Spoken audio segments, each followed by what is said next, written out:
ప్రభు నామానికి మహిమ కలుగును గాక. ఎందరికి నా హృదయపూర్వక వందనాలండి. బాగున్నారు కదా మీ అందరూ?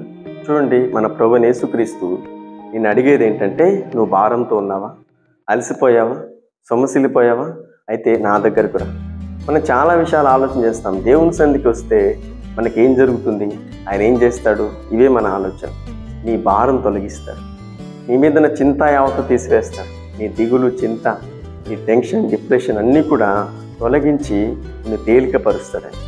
ఆయన సన్నిధికి వస్తే నీకు ప్రతి విషయంలో విడుదల కలుగుతుంది. ప్రతి బంధకం నుంచి విడిపించబడతావు. ప్రతి ఒక్క టెన్షన్ నుంచి నువ్వు విడిపించబడతావు.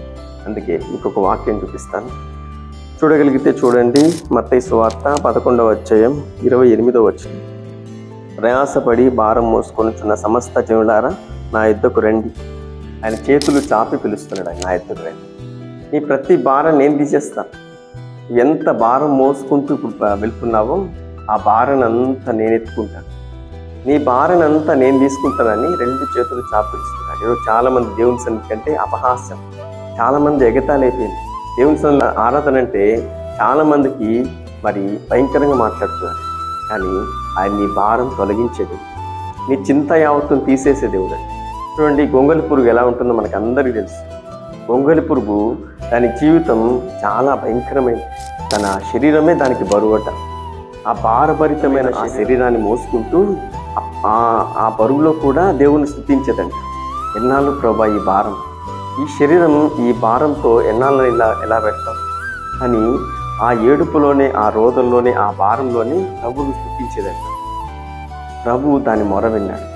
మొర విని, నువ్వు నన్ను స్తుతిస్తున్నావు కాబట్టి, నన్ను వేడుకుంటున్నావు కాబట్టి నీ జీవితాన్ని నేను మార్చబోతున్నా అని చెప్పి ఆ యొక్క భారభరితమైన దాని శరీరం నుంచి సీతాకోక చిలుకగా ప్రభు మార్చేశాడు. ఎంత అద్భుతమో చూడు.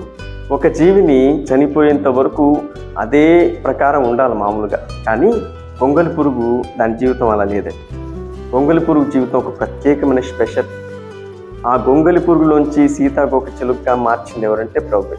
ఎందుకంటే అది వేడుకుందండి. ఈరోజు నీ భారంలో, నీ వేదనలో, నీ దుఃఖంలో ప్రభువును ఎంతగా నువ్వు వేడుకుంటావో, ప్రభువుని ఎంతగా స్తుతిస్తావో, ప్రభు సన్నిధికి ఎంతగా వెళ్తావో నీ జీవితాన్ని అద్భుతంగా ఎగిరే స్థితికి తీసుకొచ్చే దేవుడు. నేను ఎగిరి గంతేసేలా చేసే దేవుడు. ఎప్పుడు తెలుసా? నువ్వు ఆ భారం పెట్టుకొని ఇంట్లో కూర్చొని గొనుక్కుంటా, సనుక్కుంటా, తిట్టుకుంటా ఉంటే నీ జీవితం ఎప్పటికీ మారదు.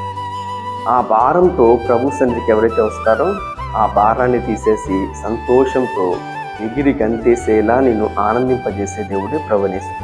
అందుకే నా యుద్ధకు రండి అని పిలుస్తున్నాను. ప్రభు సన్నిధికి రండి.